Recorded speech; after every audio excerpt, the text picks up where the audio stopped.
Rachel Downey.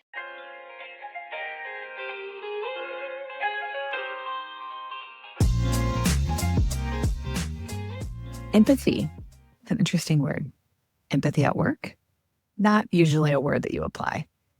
And when we think about the unavoidable things that happen to us as people or the people that we lead, empathy is sometimes misconstrued as weakness, as not holding people accountable to the work that we need them to do. And so that can often sound like we're giving away too much. That comes at the expense of results. But when we take a step back and we think a little bit more clearly, when you don't exercise empathy, when you don't give people an opportunity to take care of the things that they need the most, which include themselves, it carries an extreme cost, both personally and professionally. The business case, well, it shows up in retention, shows up in trust, shows up in your culture. Either people choose to stay and do their best work, or do they quietly disengage? Something that I'm always thinking about as a leader is how do I balance outcomes with realities of the people that we have an opportunity to lead and work with? How do we meet them where they are in seasons that are outside of their control? And I've had an opportunity to sit on the sideline and watch Liesel over the last few years build the company that she has. She's the founder of Handle with Care, and she has spent years helping organizations navigate these types of situations. And at Sherry Genius, our mission is to foster human connection. And there's nobody that I can think of that does a better job of helping navigate these seasons of change and challenge with employees and teams with more humanity than Liesel. Her work sits at this beautiful sweet spot of empathy and accountability. And that's where a lot of leaders, like myself, could get stuck. So as I was thinking through this, I called Liesel and I asked her a really simple question. How do you balance empathy and outcomes? Your call has been forwarded to an automatic voice message system. At the tone, please record your message. Hey, Rachel, thanks for your question. It's a good one. And the way that I sometimes also hear it is how do I balance empathy with accountability at work? If I embrace one, do I let go of the other? Or even just, does empathy have a place in the workplace at all? Does it really affect the business of doing business? And first, I want to affirm it's a good question. These are the kinds of questions that people should be asking. And the good news is there's some really strong data, both just the raw numbers and experientially behind the why of how empathy should enter into business. So let me first start with the numbers, and then we'll talk experientially.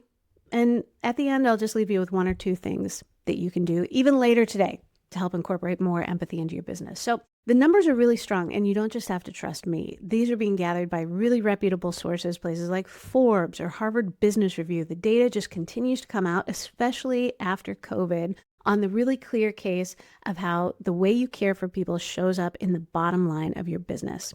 Here's one just from a recent Business Solver Empathy at Work study.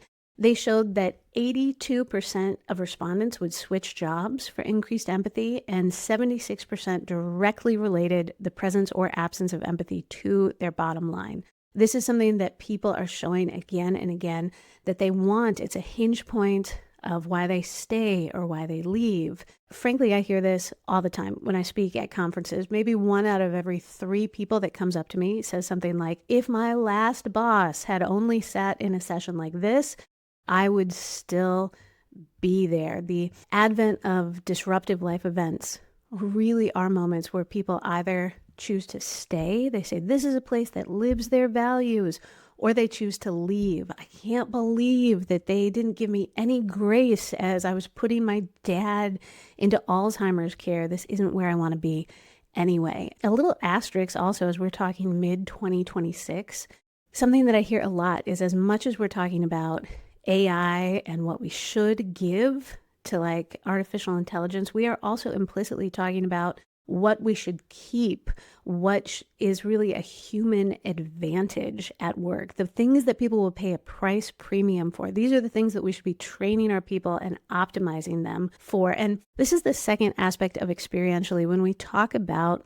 empathy in the workplace, There's empathetic policies. There are things in like, have you actually thought through what happens if someone gets sick at work? Or do you have medical leave there? Or what are your paternity policies? Or what are your bereavement policies? There are still places where you have to show like proof of a funeral in order to even get time off. And lots of times those are cut and paste, like bylaws when you're really young and you don't even think about it. It is always good, especially if you're in HR, to do a review of like, what are our actual policies around these things and how are they affecting the people? But the second aspect of just empathy and accountability in the workplace is really mediated through that manager and coworker relationship. And that's oftentimes where some of the biggest gaps are. People tend to feel themselves as overwhelmed and under-equipped when it comes to facing disruptive life events. They don't know what to do. They don't know what to say. So they end up defaulting to saying nothing or saying, please, just go talk to HR because I don't know what to do or say. And what studies show again and again, here it is looking at the data, is that people want to be able to be supported more than from HR by their managers and their teammates. So how do we democratize empathy as a skill set? How do we invest in training people for it and skilling them up? Where do you even begin? Let me just give you 2 practical tips. 1, if you find yourself going, I don't know what to do, I don't know what to say, I don't want to mess it up, something is better than nothing. You might have somebody going through something hard and you're feeling that frozen sense. Say something like, I don't even know what to say right now, but I appreciate that you told me, or I want to let you know that I care. 2, plan for your follow-up and empathy in your calendar. If you are a manager or a teammate and something hard has happened, reach out the first day, and on that first day, put in a reminder for a week later and a month later. This will keep you honest. Check in with George, who just put his parent in memory care. And finally, the way that you will actually have the privilege of knowing some of the hard things is because you have a team that shares on that more human level. Build this into your rhythms. I love the Stoplight check-in. That's just a way at the top of every meeting to get a kind of a gauge of the room. Ask people, what energy are you bringing? Red, yellow, or green? And listen as people share. It's a great low barrier way to really be able to queue up meaningful follow-up. If they're red or yellow, ask them afterwards, hey, do we need to shift anything? And if they're green, be a place that celebrates. Empathy and business imperatives, they are all tied up together. And the good news is it's a skill that we all can and should be getting better in. So thank you for the question. You've got what it takes. Finally, there are some things that we get in our own way with empathy. I call these the empathy avatars. They're these default postures we take in response to other people's pain. So you might be a cheer up Cheryl, always looking on the bright side, or a commiserating Candace who's like, I know exactly how you feel. If you want to learn more about what empathy avatar you are, we have a free online quiz where it'll give you a diagnostic. It'll give you some of your growth path. That is on the website.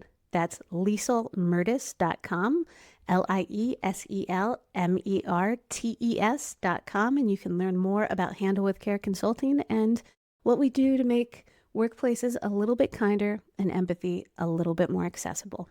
I'd love to keep talking about this. You know that you can call or text me anytime. I'll look forward to it.